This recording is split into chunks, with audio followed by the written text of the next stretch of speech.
बड़ा अच्छा training session रहा, जैसा जिन लोगों को मिला सर वैसा उन लोगों ने लिया।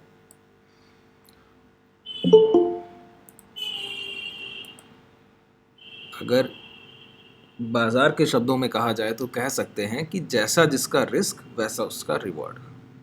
ठीक है, काफ़ी समय से आज के जैसे सेशन की तलाश में मैं भी था, मिल गया तो बहुत बेहतर रहा, नहीं तो प्रीवियस कुछ trading sessions as a buyer बहुत बड़े प्रॉफिट्स नहीं ले पा रहा था। कारण क्या है सर, इंट्राडे मूवमेंट बहुत कम मिल रहे थे, सपोर्ट टू रेजिस्टेंस सिर्फ टारगेट मिल रहे थे, उसके बाद वहीं से रिवर्सल्स होते थे। आज एक टारगेट जो चाह रहा था वो लगभग लगभग उससे ज़्यादा मिल गया। चलिए देखते हैं, इंट्राडे के प्राइस को समझते हैं फिर आगे बढ़ेंगे। ठीक है, मैंने क्या कहा है, एज अ इंट्राडे ट्रेडर आपके माइंड में 3-4 चीज़ें बहुत क्लियर रहनी चाहिए।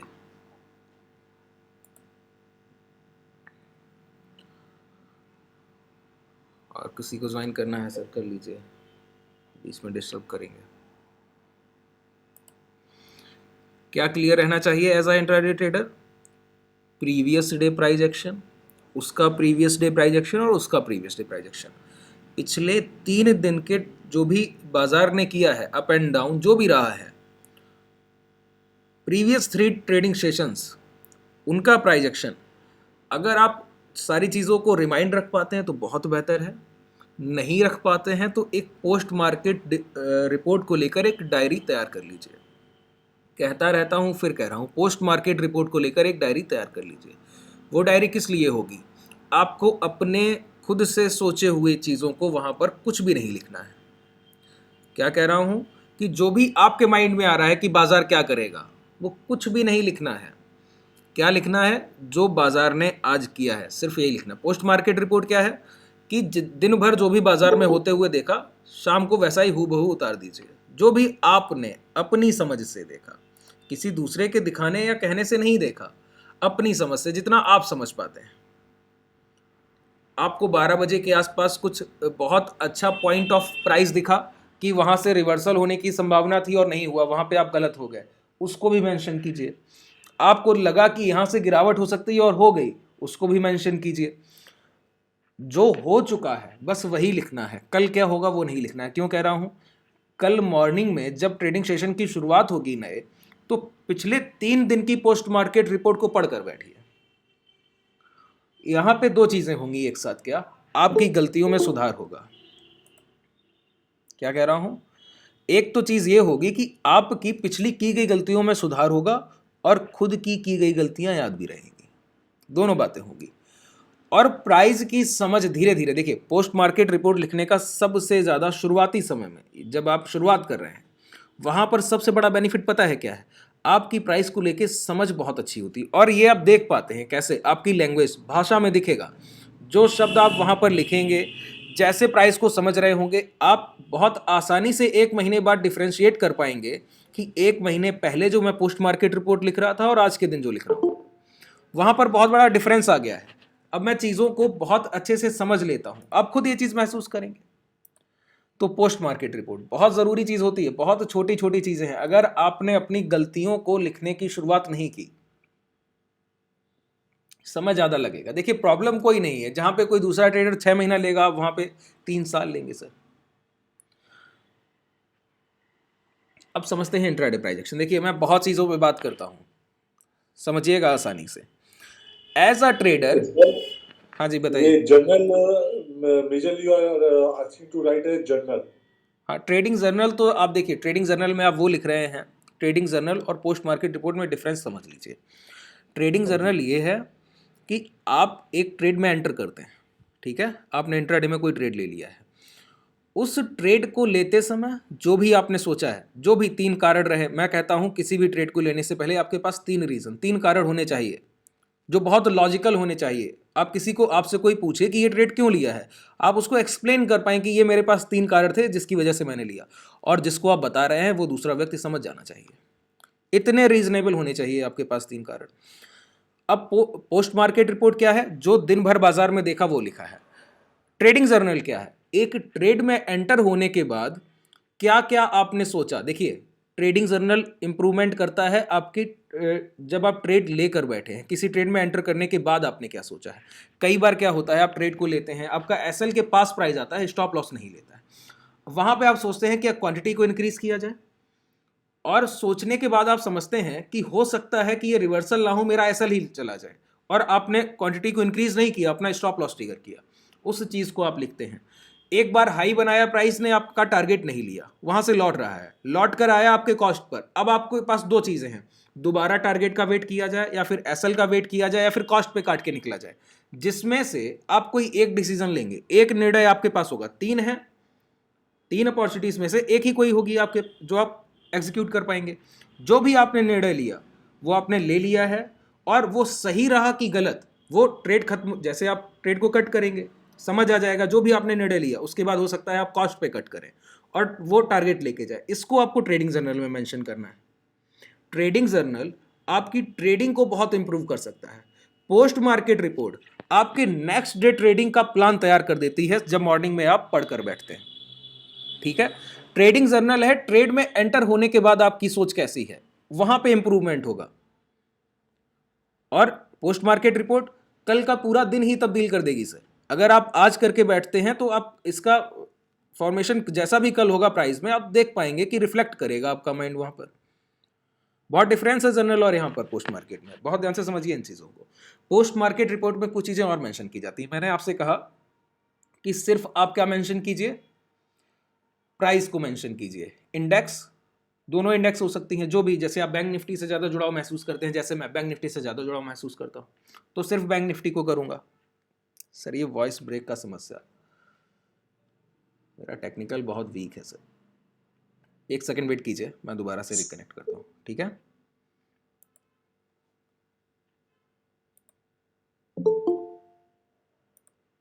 Disconnected.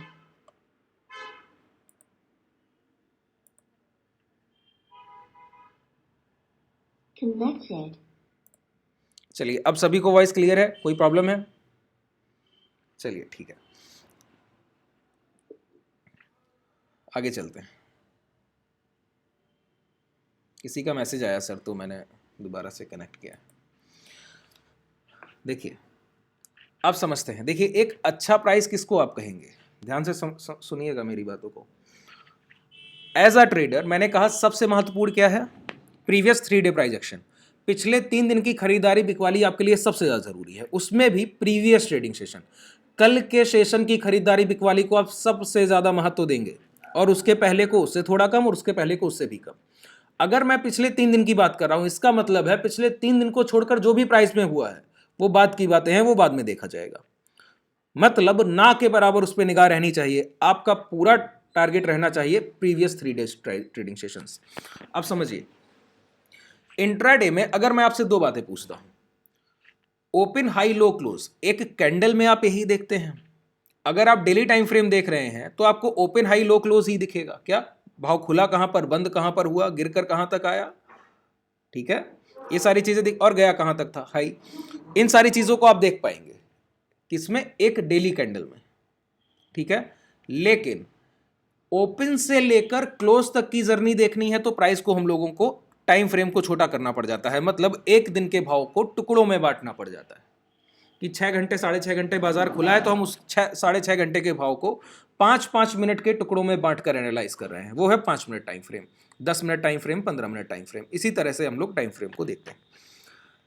अगर मैं आपसे एक छोटी सी बात पूछूं कि अगर सुबह, ध्यान से सुनिएगा, अगर ओपन मार्केट होता है वॉलेटिलिटी के साथ, मतलब अगर आपको शुरुआत ही दिखती है हाई वॉलेटाइल, अच्छा हाई वॉलेटिलिटी से मेरा मतलब क्या है, प्राइस में अप एंड डाउन्स बहुत तेजी से होंगे, सस्टेनेबिलिटी शुरुआत में ही नहीं दिखेगी, तो इसका मतलब क्या है, बाजार के ओपन होते ही, खुलते ही बायर्स सेलर्स ने बहुत अच्छे से पार्टिसिपेट करना शुरू कर दिया है, बायर सेलर्स दोनों ने।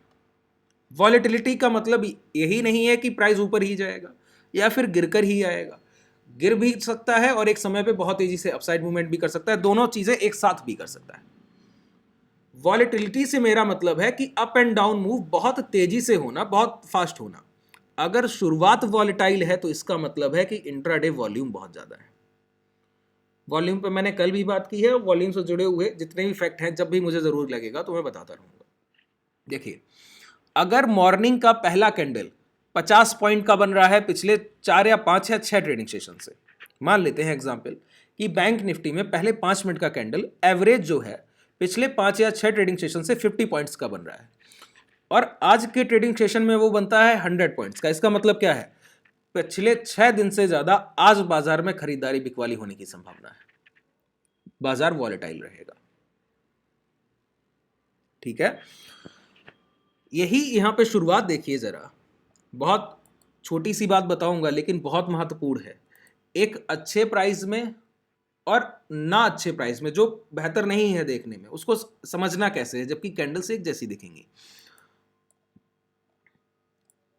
कल का ओपन प्राइस देखिए, ये फर्स्ट कैंडल है, इसका प्रीवियस ये ओपन प्राइस देखिए, ये फर्स्ट कैंडल है, देख पा रहे हैं ना, ये है यहाँ पे, ये फर्स्ट कैंडल है। 2 दिन के ट्रेडिंग सेशन के बाद आज का फर्स्ट कैंडल देखिए जरा, ये रहा, देख पा रहे हैं, ये आज का फर्स्ट कैंडल है। मतलब पिछले 2 ट्रेडिंग सेशन आप और भी देखेंगे तो उससे भी ज्यादा पहले 5 मिनट का कैंडल बता रहा है कि आज वॉल्यूम पिछले 3-4 ट्रेडिंग सेशन से तो ज्यादा है ही, अगर कंपैरिजन किया जाए। वॉल्यूम कैसे पता कर लिया? सिर्फ प्राइस को देखकर। यहां तो वॉल्यूम के चार्ट्स भी नहीं है, सिर्फ अप एंड डाउन मूवमेंट को देखकर समझ आ रहा है कि आज की खरीदारी रही है, अच्छी है या नहीं, वहां तक पहुंचेंगे। आज का प्राइस एक्शन बता रहा है पहले 5 मिनट में बायर्स ने ज्यादा पार्टिसिपेट कर दिया है। अब ये बायर्स का पार्टिसिपेशन उनको मजबूरी बस करना पड़ा है, मजबूरी के कारण किया गया है, या फिर एक्चुअल खरीदारी है? अब समझिएगा, ध्यान से सुनिए। अगर मैं आपसे कहूं कि प्राइस एक जगह पर सस्टेन करता है, रुकता है, और उसके बाद फिर एक बिगर कैंडल प्लॉट करता है, बिगर कैंडल मतलब बहुत बड़ा भाव। अब बहुत बड़े भाव को अगर मैं प्राइस में डिफाइन करूं तो वो गलत होगा। जैसे अगर मैं कहूं 5 रुपए, 5 पॉइंट या 10 पॉइंट, तो बैंक निफ्टी के लिए 5-10 पॉइंट तो कुछ है नहीं। वहीं पे अगर पीएनबी के लिए देख लिया जाए तो 5 पॉइंट्स बहुत ज़्यादा है, 5 रुपया से समझ लीजिए कितने परसेंट होगा। इसीलिए मैं यहाँ पे कहना चाहता हूँ, परसेंटेज वाइज जितना किसी पर्टिकुलर प्राइस, स्टॉक का प्राइस है या इंडेक्स जहाँ पे ट्रेड कर रहा है, उसके एवज में देखना है। जैसे अगर मैं आपसे कहूं प्रीवियस इतनी सारी कैंडल्स में देखिए, क्या कोई भी कैंडल इतना बड़ा दिखता है क्या, जो आज पहले 5 मिनट का दिखता है? इसके बाद कैंडल्स को देखिए, क्या कोई कैंडल इतना बड़ा दिखता है क्या? नहीं दिखता है। चलिए इसके पहले भी देख ही लेते हैं। चलिए ये एक कैंडल देखिए, क्या इतना बड़ा दिखता है क्या? नहीं। रेड ग्रीन सारे कैंडल्स को एनालाइज कीजिए एक बार, क्या कोई भी कैंडल इतना बड़ा बना है क्या? नहीं बना है। यहाँ पे कहीं ना कहीं दिखेगा जरूर आपको। देखिए कोई भी कैंडल, यहाँ भी कैंडल्स बने हैं, ये बहुत बेहतरीन कैंडल्स बने हैं, आप साइज को देखेंगे तो उतना बड़ा कैंडल प्लॉट यहाँ भी नहीं किया गया। ठीक है, और पीछे चलते हैं।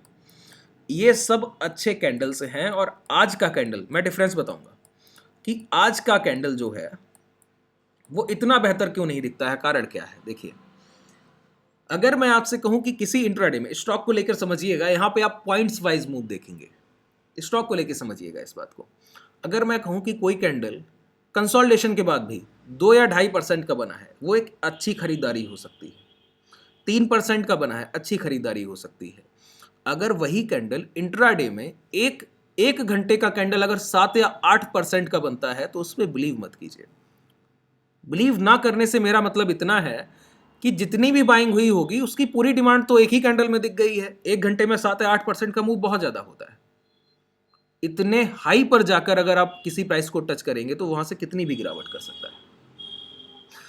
तो ग्रीन कैंडल का फॉर्मेशन विद बॉडी साइज, वो एक मीडियम बॉडी साइज होना चाहिए। मीडियम बॉडी साइज से मेरा मतलब है इस तरह के कैंडल प्लॉट हो, इस तरह के कैंडल प्लॉट हो, अच्छे कैंडल, ये कैंडल रहा, ये कैंडल रेड है, ये कैंडल रेड है, ये एक मीडियम बॉडी साइज, ये अच्छे कैंडल्स हैं। एक बिगर बॉडी साइज कैंडल जो कि मारोबोजो ना हो। अब देखिए मारोबोजो क्या है, open high low close equal रहेंगे। मारोबोजो का मतलब है कि ओपन और लो बराबर होगा, हाई और क्लोज बराबर होगा। अगर उस कंडीशन में कोई कैंडल बना हुआ है तो उसके हाई ब्रेक होकर फिर वो दोबारा लौट के लो नहीं ब्रेक करना चाहिए। यहां पे कोई मारोबोजो कैंडल का फॉर्मेशन नहीं है, यहां पे एक सिंपल कैंडल का फॉर्मेशन है। सिंपल कैंडल से मतलब इतना है, इसके ओपन और लो अलग अलग हैं, हाई और क्लोज भी अलग। नॉर्मल कैंडल है, उसके बावजूद बहुत बड़ा फॉर्मेशन है। वो भी कब? जब प्राइस प्रीवियस ट्रेडिंग सेशन में प्रीवियस लो ब्रेक करे बगैर ही नीचे गिरावट नए लो बनाता जा रहा था। देख पा रहे हैं, नए लो बनाता जा रहा था। और हम लोगों ने कल अच्छे से बात भी की थी कि क्या अंदाजा है कि डेली टाइम फ्रेम पे फॉर्मेशन हुई डोजी के लो ब्रेक होने की संभावना सबसे ज्यादा लगती है। डोजी का फॉर्मेशन पहले भी देखा, उसके बाद भी एनालाइज किया कि इस वाली डोजी के फॉर्मेशन में लो ब्रेक होने की संभावना सबसे ज्यादा लगती है। वहां पर चीजें क्लियर हुई और यहां पे देखा हम लोगों ने एक गैप डाउन। गैप डाउन देखने के बाद प्राइस ने एक अनकंडीशनल कैंडल का फॉर्मेशन किया, मतलब जो कंडीशन वाइज नहीं है। कंडीशन है प्राइस की गिरावट की, और प्राइस गैप डाउन के बाद प्राइस अपसाइड मूवमेंट कर रहा है। प्रीवियस ट्रेडिंग सेशन जो दिखता है नेगेटिव और प्राइस ओपन करता है ह्यूज पॉजिटिव। यहीं पर तकलीफ आती है कि बायर्स ने जो भी खरीदारी की है वो घबराहट में की है, बहुत हड़बड़ी में की गई खरीदारी दिखती है। अगर अच्छी खरीदारी होती तो प्राइस गैप डाउन हुआ है, थोड़ा बहुत रुकता, यहां कंसोलिडेट करता, फिर ऊपर की तरफ जाता, या फिर अगर यहां पहुंच भी गया है फिर इस प्राइस को अपने डे हाई ब्रेक करके यहीं कहीं सस्टेन करना चाहिए। दूसरी बात है, अगर स्ट्रांग है प्राइस तो डे हाई ब्रेक करे, यहां पे एक डोजी फॉर्मेशन करे, उसके हाई ब्रेक करे, कंसोलिडेशन कर दे, फिर प्राइस अच्छा दिखता है। यहां प्राइस ने क्या किया है, प्रीवियस डे के स्विंग ये लगे हुए, यही तो लगे हुए हैं। प्राइस ने पहली कैंडल में खरीदारी की, दूसरे में खरीदारी की, वहीं स्विंग से सेलर ने दोबारा अपनी पोजीशन को वापस लेने की कोशिश की। बायर्स दोबारा गए, एम पैटर्न का फॉर्मेशन हो गया, हाई ब्रेक नहीं हुए और ये लो ब्रेक हो गए। पहला कंफर्मेशन। पहले कंफर्मेशन के बाद मैंने क्या कहा, प्रीवियस 2 ट्रेडिंग सेशन, पिछले 2 दिन का भाव सबसे महत्वपूर्ण है। देखिए प्राइजेशन पे जितनी बेहतर पकड़ उतने बेहतर आप ट्रेडर। प्रीवियस 2 दिन के ट्रेडिंग सेशन में अगर आप लोग पोस्ट मार्केट रिपोर्ट को देखते या फिर पिछले 2 दिन पहले जो मैंने क्लास की होगी वहां पे कहीं देखेंगे तो मैंने कहा होगा इस दिन की क्लास में, पर्टिकुलर क्लास में, कि इंट्राडे में जिस प्राइस के अंदर मैं देख रहा था प्राइस को आने के लिए वो ये कैंडल थी। यहीं से वो खरीदारी है जो की गई थी, और यहाँ पे हम लोग जब ये रिवर्सल हो गया तो हम लोग अपनी पोजीशन को काट कर लॉन्ग करके चले गए थे, पुट सेल करके चले गए थे, जो हम लोग कॉल सेल करके बैठे थे। यही वो ट्रेडिंग सेशन है जब मैंने कहा था बैंक निफ्टी टायर्ड दिखता है, थका हुआ भाव दिखता है, अब ज्यादा अपसाइड मूवमेंट की संभावना कम ही दिखती है। अगर आगे ट्रेडिंग सेशन में कोई हाई बनता है और फिर लौट के आता है प्राइस, तो यही कैंडल देखिए कितनी निर्णायक साबित हुई आज के ट्रेडिंग सेशन में। आपको मैं शो करूं, यहीं पे वो पूरे बायर्स ने जितना भी दमखम लगाया है ना सर, यही हाई है। देखिए मैंने इसको मार्क किया है। अब आज की बिकवाली को देखिएगा, ये रही, प्राइस आया है, कंसोलिडेशन हाई के पास रिटेस्ट किया और निकल गया। यही सबसे बड़ी बिकवाली थी। अच्छा, यही जो बिकवाली आई है ना, इसका एवरेज भी यहीं पे था, बायर का एवरेज। कौन से बायर के एवरेज की मैं बात कर रहा हूं समझिएगा। आवली टाइम फ्रेम पे चलिए, बहुत सारी चीजें हैं, मैं एक साथ बताने की कोशिश करता हूं। प्राइस कैसे ट्रेवल करता है बताइए, एक हाई लगाएगा, डाउन साइड आएगा, फिर इस हाई को ब्रेक करेगा। अच्छा, डाउन एक हाई लगाने के बाद जब गिरावट होती है तो जो बायर यहां तक प्राइस को लाया है, डाउन साइड आने के बाद यही बायर तो प्राइस को लोअर लेवल पे खरीद कर दोबारा से इसी हाई को ब्रेक करेगा। वो अपना नुकसान नहीं चाहता है इस कारण से। तो एक हाई लगने के बाद प्राइस गिरावट करता है और हाई ब्रेक करता है, और दोबारा ऊपर जाने के बाद फिर गिरावट करता है, हाई ब्रेक करता है। इस तरह के फॉर्मेशन में चल रहा है। तो मुझे अगर बायर का एवरेज चाहिए तो कहां से होगा, प्रीवियस हाई से मैं लगाऊंगा और देखूंगा लोअर लेवल तक के लाने के बाद एक नया हाई बनाया है। अगर यहां से जो गिरावट की गई वो तो सेलर ने की है, बायर जरूर खरीदारी की कोशिश कर रहा होगा, फिर उसने लोअर लेवल पे खरीदा जब प्राइस में गिरावट आई। तो इस प्रीवियस हाई से अगर आप कोई भी एवरेज प्लॉट करते हैं, वो भी कब, जब ट्रेंड अपसाइड हो, तो आपको समझ आता है कि प्रीवियस बायर जिसने दम खम लगाया गिरावट के बाद प्राइस को खरीदने में, उसका औसत कहां पे है। तो यहां पे देखिए, प्राइस गिरकर आया, अपसाइड मूवमेंट किया, फिर गिरा, तो प्रीवियस लो को ब्रेक नहीं किया और एक नया हाई लगाया। ये एक प्रीवियस हाई था। तो यहां से लेकर अभी तक ये कैंडल जो रहा, इस कैंडल के फॉर्मेशन तक अगर आप औसत को देखेंगे तो आप समझ पाएंगे कि एवरेज कितना है। अब औसत को अगर मैं चार्टिंग के चार्ट पे होता, मुझे स्क्रीन दूसरा शेयर करने पड़ेगा, तो मैं एवरेज लाइन को प्लॉट करके बता देता। एवरेज लाइन को अगर नहीं यहाँ प्लॉट किया जा सकता है तो दूसरा तरीका क्या है, कितने घंटे से ये प्राइस गिरने के बाद अपसाइड गया है, इस पूरे काम में कितने घंटे लगे हैं। आवरली टाइम फ्रेम यूज कर रहे हैं ना, तो हर एक कैंडल 1 घंटे का होगा। तो बिल्कुल मैनुअल काम करते हैं। चलिए इन सभी कैंडल्स को गिन लेते हैं एक साथ। 6 देखिए 3 3 6 9 12 15 18 21 24 27 30 और यहीं तक है 33 कैंडल्स का फॉर्मेशन है यहां से लेके यहां तक। ठीक है, तो यहां पर जाइए एवरेज पर, मूविंग एवरेज को प्लॉट कीजिए।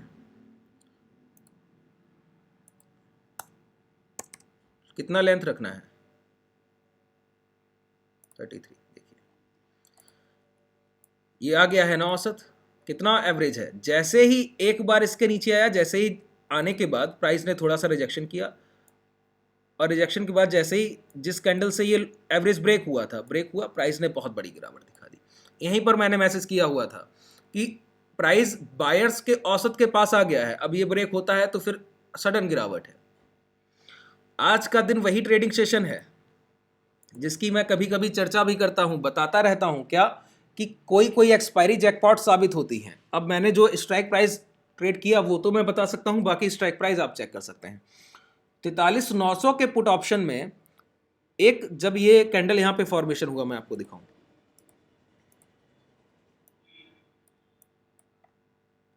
ये कंसोलिडेशन चल रहा था। कंसोलिडेशन के बाद जब ये फॉर्मेशन हुआ, इस फॉर्मेशन के बाद जब ये लो ब्रेक हुए तो 43,900 के प्रीमियम को 74-75 रुपए पर एक स्ट्रॉन्ग बाई मिला था।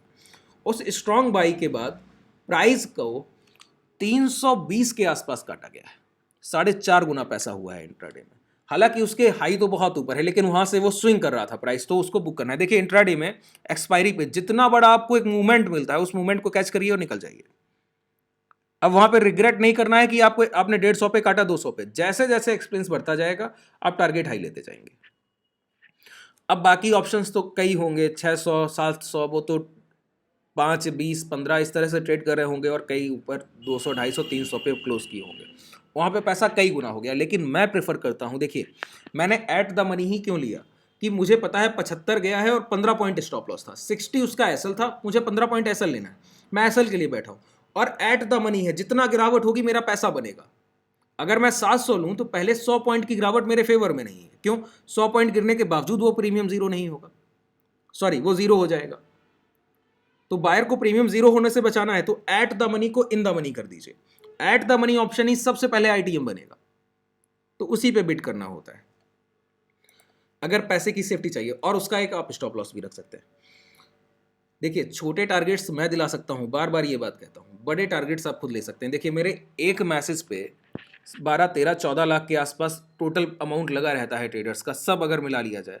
कोई 60 लॉट में काम कर रहा है, कोई 40 में कर रहा है, कोई 1 लॉट में कर रहा है, कोई 2 लॉट में कर रहा है, तो मैं सभी को देख कर कोई ट्रेड दे सकता हूं। मुझे सबका रिस्क एपेटाइट मैं एक साथ एवरेज नहीं कर सकता, तो मैं ट्रेडिंग के तरीके को एवरेज कर देता हूं कि सभी के लिए बराबर हो, किसी के लिए कम ज़्यादा पैसा ना हो। जो छोटे लॉट ट्रेड कर रहा है वो भी, उसको भी स्टॉप लॉस बड़ा ना लगे, जो बड़े लॉट ट्रेड कर रहा है उसको तो पैसा ज़्यादा मिलेगा, तो उसको भी अपने पैसे के हिसाब से एसएल बड़ा ना लगे।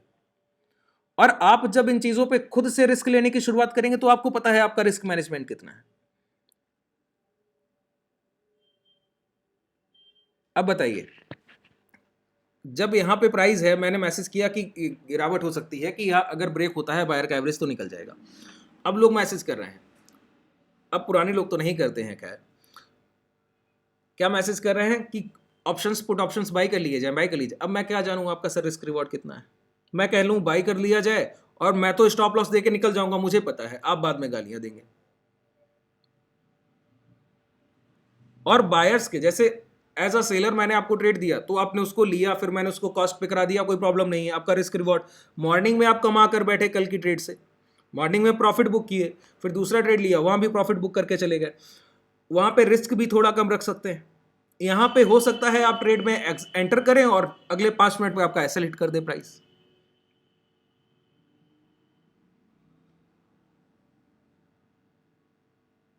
ठीक है, तो अपनी समझदारी से खुद के डिसीजन पे ट्रेड कीजिए, मेरे ऊपर नहीं। मैं तो सिर्फ आपको लर्निंग के लिए हूं, मेरी क्लासेस को सिर्फ लर्निंग के लिए, कई लोग मात्र ट्रेडिंग के लिए आते हैं सर। मैं भी समझता हूं, सभी का माइंडसेट समझ जाता हूं कि आप सिर्फ मात्र ट्रेडिंग के लिए आ रहे हैं। इस माइंडसेट को मैं कोशिश भी करता हूं धीरे धीरे आप लोग इसको लर्निंग प्रोसेस में तब्दील करें। मैं कहता कुछ नहीं हूं, मैं चाहता हूं कि वो सारा प्रोसेस आपका लर्निंग में तब्दील हो जाए, और जो लोग इस बात को समझते हैं उनकी ट्रेडिंग में बहुत बेहतर नतीजे भी देखने को मिलते हैं। चलिए इस एवरेज को अब हटा दिया जाए, कोई काम नहीं रह गया इसका। लगभग प्राइस को देख लिया, अब आगे के लिए क्या है। इतनी बड़ी गिरावट, मैं यहाँ पे सोच रहा था ये 43,600 पहली गिरावट के बाद, क्यों ऐसा, क्या कारण है। आवली टाइम फ्रेम पे जो लो है प्रीवियस स्विंग लो वो ये, यहाँ से एक रिजेक्शन आता उसके बाद ये गिरावट होती तो और बेहतर हम लोग टारगेट ले सकते थे, लेकिन एक कैंडल ही इतना बड़ा बना दिया। एक बात और है, बाइंग हमेशा धीरे धीरे आती है। मैं पहले 5 मिनट की कैंडल को अनयूजुअल कह रहा हूं, लेकिन इस सेलिंग की रेड कैंडल को अनयूजुअल नहीं कह रहा हूं। क्यों? सेलिंग प्रेशर बहुत तेजी से आएगा। बेचना मतलब जस्ट 1 क्लिक सेल। जब सेलिंग प्रेशर आता है ना तो कई सारे बिकवाल एक साथ एंटर करते हैं, और जो पहले से पोजीशन रखे हैं रिटेलर्स वो तो अचानक से काट के भागते हैं। एक 50-100 पॉइंट की सडन गिरावट दिखा दीजिए रिटेलर को, वो ऐसे दौड़ता है काटने के लिए पोजीशन, आप समझ नहीं सकते। तो सेलिंग प्रेशर एक बार आया, एवरेज लाइन के एक बार प्राइस नीचे आया, वो बहुत तेजी से गिरावट करता है। गिरावट हमेशा रिवर्सल बहुत तेजी से आएगा और बाइंग धीरे धीरे आती है। रिवर्सल के लिए कंसोलिडेशन की जरूरत भी नहीं है, जैसे ये तो हो गया तो अलग बात है। अगर रिवर्सल करना चाहते सेलर्स तो यहां से डायरेक्ट भी कर सकते थे, वो ह्यूज क्वांटिटी सेल कर देते। अब है क्या, प्राइस को कहीं ना कहीं से रिटेस्ट के लिए जा रहा है, तो कहीं ना कहीं से लौटना है, तो सेलर्स ने बहुत ज्यादा क्वांटिटी नहीं सेल की है, सिर्फ प्रीवियस स्विंग बायर्स को काटा है, तो इस वजह से धीरे धीरे सेल कर रहे थे, इस वजह से ये थोड़ा बहुत कंसोलिडेशन हुआ। अगर उनको बहुत बड़ी ह्यूज सेलिंग करनी होती तो डायरेक्ट प्राइस को यहां से सडन गिरावट कर सकते थे। ये 5-6 घंटे वक्त गुजारना भी उनके लिए कोई बड़ी चीज नहीं है, नहीं गुजारेंगे वो। क्यों? पैसा निकालने के लिए क्या ही चाहिए, डालने के लिए पैसा चाहिए। ठीक है, अब हुआ क्या है समझ लेते हैं। चलिए डेली टाइम फ्रेम पे चले, चीजें ज्यादा बेहतर दिखेंगी। कल का डोजी फॉर्मेशन हम लोगों ने लो ब्रेक करने के लिए सोचा हो गए, और 1 2 3 प्रीवियस 3 ट्रेडिंग सेशन में लास्ट तीसरे ट्रेडिंग सेशन के लो के पास हम लोग आके लगभग क्लोज किया। इस क्लोजिंग के बाद ये एक बाइंग दिखती है, ये डोजी फॉर्मेशन दिखता है। अगर कल प्राइस यहां कहीं ओपन होता है या फिर ऊपर से ओपन होके, देखिए अगर गैप अप करे तो बहुत बेहतर है, क्योंकि अब हम लोग अभी तक क्या कोशिश कर रहे थे, buy on dip. Buy on dip का मतलब क्या है, प्राइस अपसाइड ट्रेंड में है। अपसाइड ट्रेंड का मतलब क्या है, चलता है थोड़ा सा गिरता है फिर चलता है, तो ये जो थोड़ा सा गिरता है ये बाई ऑन डिप है। चला है, एक डिप पर बाई किया है और फिर चलेगा, फिर थोड़ी सी डिप आएगी फिर चलेगा, तो बाई ऑन डिप। अब प्रीवियस लो ब्रेक कर दे तो रिजेक्शन हाई से सेल ऑन राइज। अब ये प्रीवियस हाई ब्रेक नहीं होंगे तो राइज करे तो सेल करने की कोशिश करनी है, वो भी कब तक, जब तक एक अच्छे खासे प्राइस पे नहीं आ जाता है। अब यहाँ पे मैं कुछ चीजें शो करने की कोशिश करूंगा, जैसे पहली चीज कि अब मेरा नेक्स्ट सपोर्ट क्या रहना चाहिए कल के इंट्राडे सेशन के लिए। अगर देखिए गिरावट बहुत तेजी से आती है तो हो सकता है कल की गिरावट भी बहुत सीवियर हो, फास्ट एंड फ्यूरियस। पहले से बताता हूं कि बुल मार्केट के जो भी करेक्शन होंगे बहुत तेजी से आएंगे, आपको समझने का मौका नहीं देंगे। लेकिन अब यहाँ पे 2 चीजों को कनेक्ट कीजिएगा। पहले मैं जो चाहता हूँ वो आपको शो करता हूँ, ठीक है। देखिए मैं धन पे ये सारी चीजें डिस्कस करता हूँ, आप भी धन में जो भी आप लोगों के पास लिंक है वहां से अकाउंट ओपन कीजिए, वहीं पे सारी ट्रेडिंग्स को देखिए। चार्ट IQ के चार्ट पे प्राइस एक्शन को देखिए, ट्रेंड को देखना है, इंडेक्स यहाँ पे ट्रेडिंग व्यू के चार्ट पर देखिए, और सारी चीजें option chain data, PCR, future में कितना ओपन इंटरेस्ट है, जो भी सारी चीजें एनालाइज करनी है, सभी 1 प्लेटफॉर्म है आपके लिए। एक साथ सभी चीजों को आप देख सकते हैं। ऑप्शन का ऐप है कि ऑप्शंस ट्रेडिंग आप लोग कर रहे हैं, उसका मोबाइल के लिए एक अलग एप्लीकेशन है, वो डिजाइन इसीलिए किया गया है कि वहां पे डेरिवेटिव ट्रेड किए जा सके। तो सभी चीजों को बहुत बेहतर तरीके से आप कर सकते हैं। यहाँ पे देखिए ऑप्शन चेन डेटा को मैं देखना चाहता हूँ, किस लिए, मैं चाहता हूं कि अगला सपोर्ट मैं कम से कम, एक तो मेरे लिए सपोर्ट बना हुआ है क्या 41,900 का भाव, लेकिन उसके पहले भी कोई सपोर्ट देखना चाहता हूँ। ये 15 दिसंबर एक्सपायरी है, मैं 22 दिसंबर एक्सपायरी देखता हूँ, ठीक है। यहां पे मैं देख पाऊंगा कि पुट साइड हाईएस्ट OI 22 दिसंबर को कहां दिखती है, अभी यहां दिखती है, और इसके बाद पुट साइड हाईएस्ट OI मुझे कहां दिखती है, तो मैं देख रहा हूं ये है, एक तो 43,000 का लेवल है अगर कल इसके नीचे आता है तो ये 42,500, इसको छोड़ दीजिए, ये सडन गिरावट में निकल सकता है 42,500। एक तो डबल डिजिट लेवल है कि 42,500, 500 और 1000 का मल्टीपल है वो, तो 500 का मल्टीपल है तो एक डबल डिजिट है, अच्छे खासे वहाँ पे ओपन इंटरेस्ट भी दिखता है। अगर बहुत बड़ा गैप डाउन करे तो क्या करना है, सबसे पहले पुट ऑप्शन को सेल करके रखेंगे। क्यों? थोड़ा सा राइज, मैंने कहा सेल ऑन राइज, तो सेल होने के लिए पहले राइज होने की जरूरत है। पहले से आज गिरावट हुई है, कल भी गैप डाउन कर दे तो फिर बहुत ज्यादा गिरावट नहीं होगी, एक राइज की जरूरत होगी। उस राइज का बेनिफिट लेने के लिए क्या कर सकते हैं, सुबह 42,500 का पुट ऑप्शन, वो भी कब, मॉर्निंग का पहला कैंडल के हाई ब्रेक हो और उसी लो के साथ, वो रिस्की भी हो सकता है, तो उसी लो के साथ एसएल के साथ हम लोग निकलेंगे, थोड़ा बहुत प्रॉफिट मिलेगा लेकिन निकल जाएंगे। अगर गैप अप करता है तो जब दोबारा लौट के जैसे 43,600 के ऊपर निकले और लौट के, जैसे इंट्राडे देखते हैं, बहुत ध्यान से समझिएगा,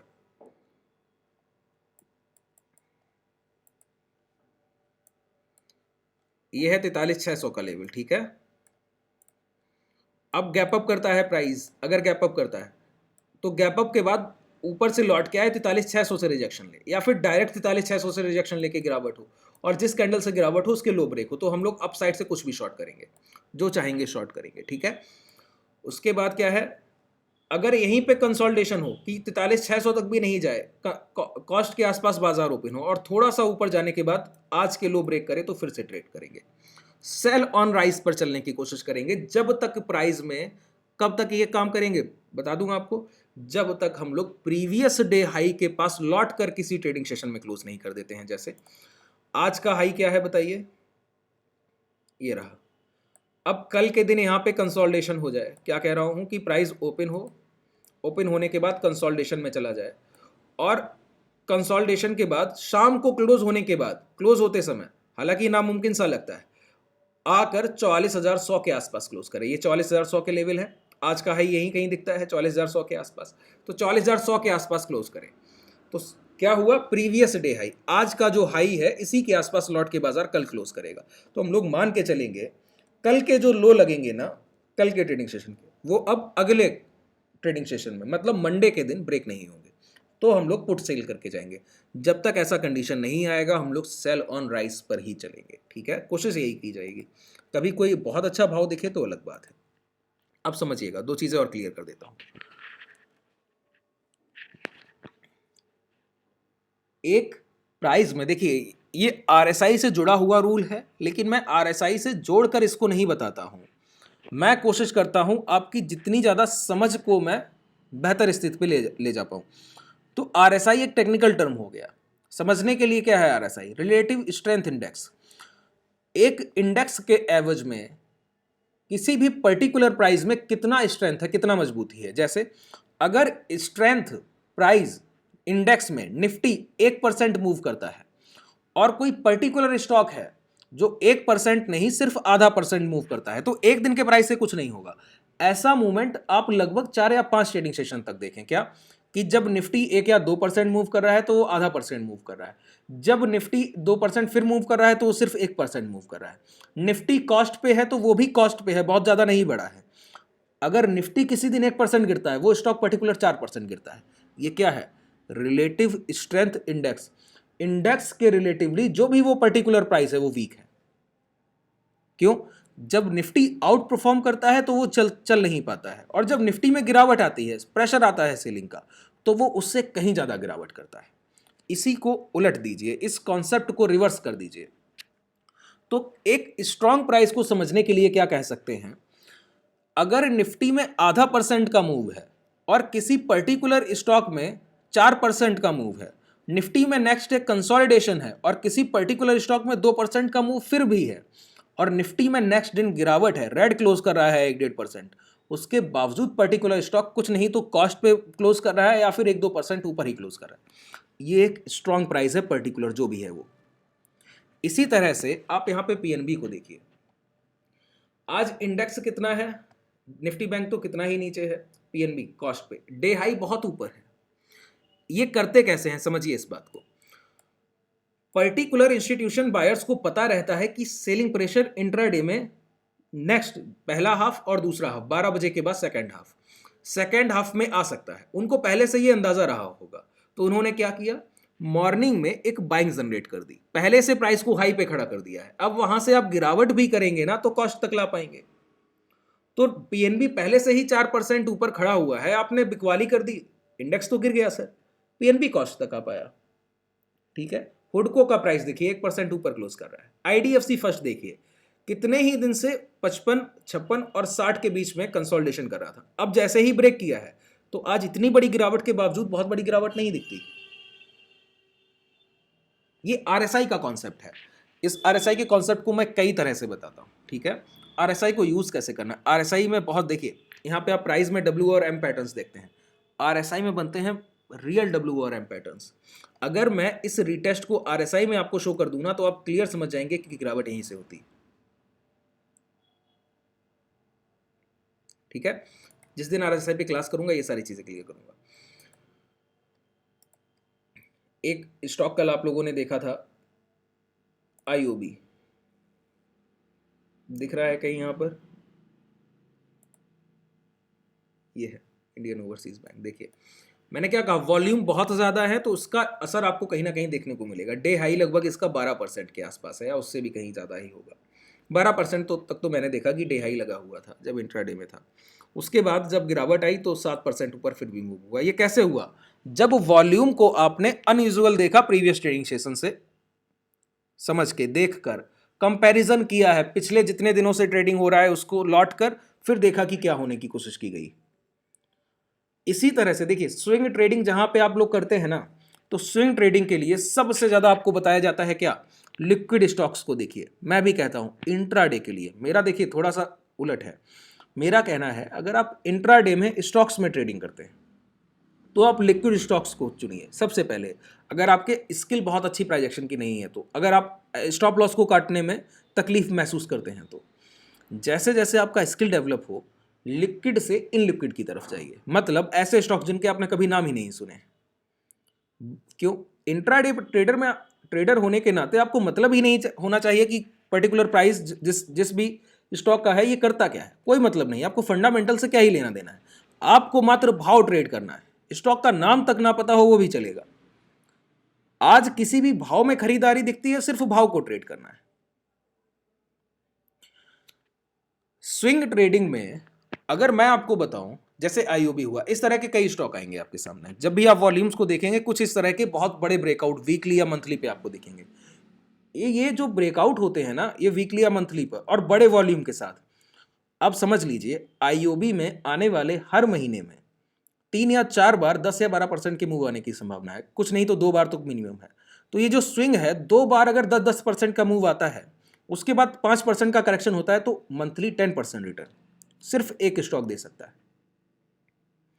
ऐसी कई सारी अपॉर्चुनिटीज एक साथ आती है, आपको बस फाइंड आउट करना होता है वो अपॉर्चुनिटीज हैं कहां। ऐसे स्टॉक स्विंग में ले जा सकते हैं। इंट्राडे मूव किसी दिन क्लास करूंगा तो बताऊंगा। इंट्राडे में 7-8% के मूव, जैसे आज ये आईओबी का मूव, इसको कैच किया जा सकता है आसानी से, कोई प्रॉब्लम ही नहीं है। देखिए एचबीबी भी मात्र समझेंगे ना तो भी आप इसको ले पाएंगे कि हाई ब्रेक बाई। अगर प्राइस बुलिश है, प्रीवियस ट्रेडिंग सेशन के वॉल्यूम बहुत ज्यादा दिखते हैं, एचबीबी पे चलिए। एचबीबी का मतलब क्या है, हाई ब्रेक बाई।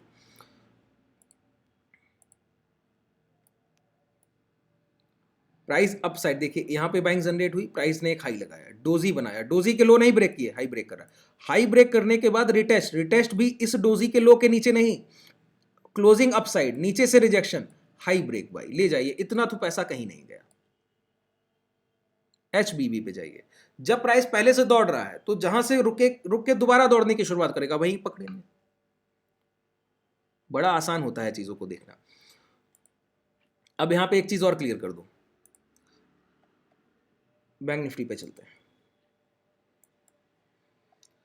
अगर कोई आपसे कहता है, या फिर किसी दिन मैं ही आपसे कहूं कि ये मूव मैंने दिलवा दिया, मेरा कोई हाथ नहीं है, कोई ट्रेडर आपसे आके कहे कि ये मूव उसने दिलवा दिया, उसका भी कोई हाथ नहीं, ये पैसा बाजार ने दिया है। अगर कल के ट्रेडिंग सेशन में दोबारा जाकर आप इस तरह के मूव को समझने की कोशिश करेंगे ना कि आज आ गया है तो कल भी आएगा, महीने में 1-2 बार आता है, 3 बार आता है। अब सेलिंग प्रेशर में है तो हो सकता है हफ्ते में 2 या 3 बार आ जाए, कभी कभी। इंट्राडे में ऐसे मूव आपको साल में 15, 20, 25 या 30 मिलते हैं, जब इससे बड़े बड़े भी मिलते हैं। ये तो छोटा मूव है उसके सामने। आपको हजार हजार पॉइंट की मैं भी रैली मिलेगी सिर्फ आधे या 1 घंटे में, और एक्सपायरी डे को ऐसा होता है। वो 30, 35 या 15, 20 जितने भी ट्रेडिंग सेशन होंगे वो इतने बड़े जैकपॉट होते हैं, जितना आपने साल भर में पैसा कमाया होगा उतना ये 30 ट्रेडिंग सेशन में बनेगा।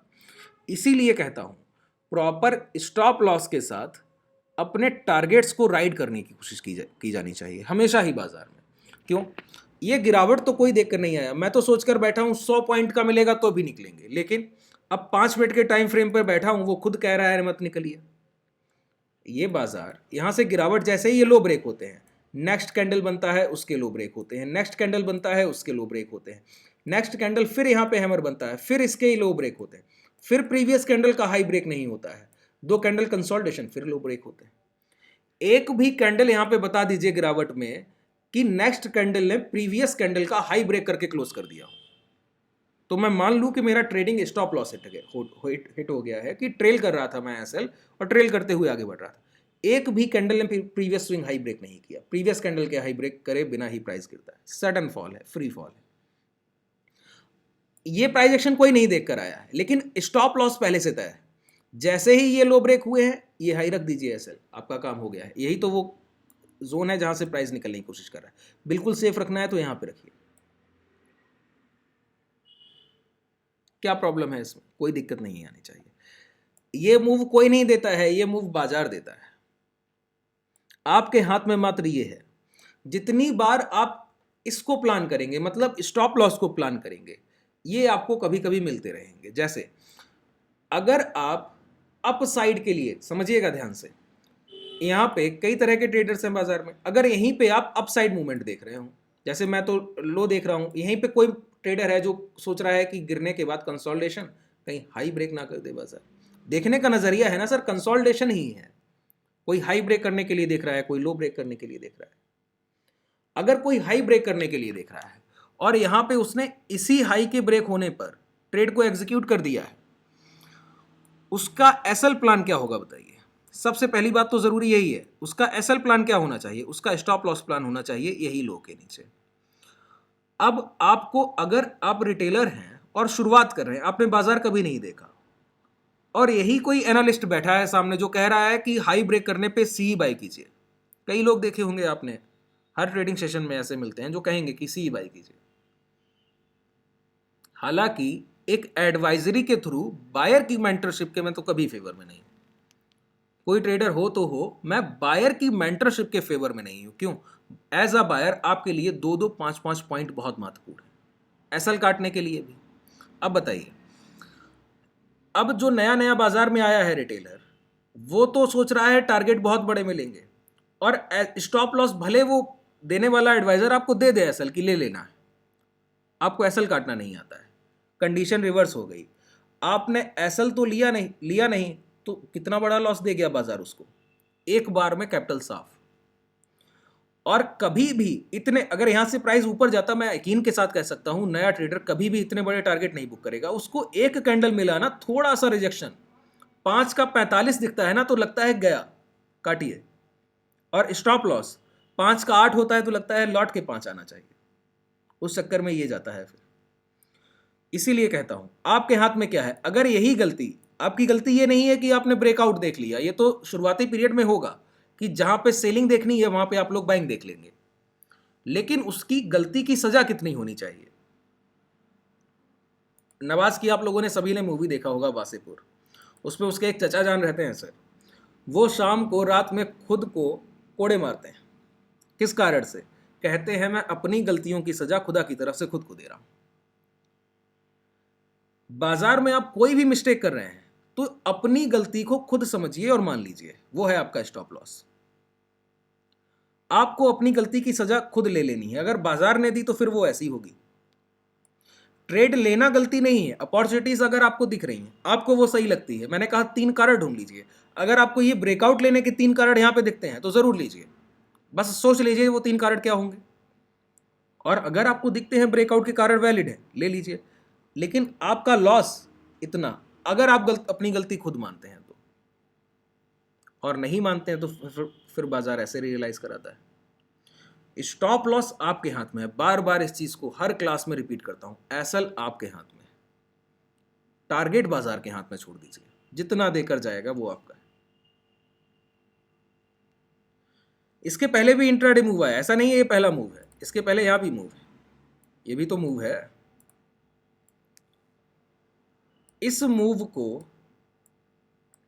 जब डे लो ब्रेक होते हैं इसके बाद ही मैं कंसीडर करता हूं, यहां तक मैं कोई कंसीडर नहीं करता हूं। क्या पता है यहां आए सुबह ये पॉजिटिव बाइंग दिखती है, पॉजिटिव बाइंग के बाद अगर यहां आने के बाद रिजेक्शन ले, फिर एक कैंडल से ये सभी हाई ब्रेक कर दे तो ये बहुत बड़ा रिवर्सल हो जाता, और एक्सपायरी है तो मूवमेंट किधर भी आ सकता है। अब देखिए अगर ओपनिंग वॉलेटाइल हुई है मतलब बाजार में बड़े वॉल्यूम के साथ बायर्स और सेलर्स पार्टिसिपेट करेंगे, तो क्लोजिंग भी वॉलेटाइल हुई है। जिस दिन ओपन वॉलेटाइल दिखेगा उसी दिन एक्सपेक्ट कीजिए कि शाम को क्लोजिंग भी वॉलेटाइल होगी, हो सकता है शाम को टारगेट बड़े मिले। कभी मैं लिख कर नहीं देता हूं कि आज गिरावट हो सकती है या कल गिरावट हो सकती है, कोई आपके पास ट्रेड है उसी में बने रहिए। कभी कभी देता हूं तो उसका महत्व समझिए। चलिए अब अगर कुछ सवाल है तो पूछ लीजिए। हेलो। हाँ जी बताइए।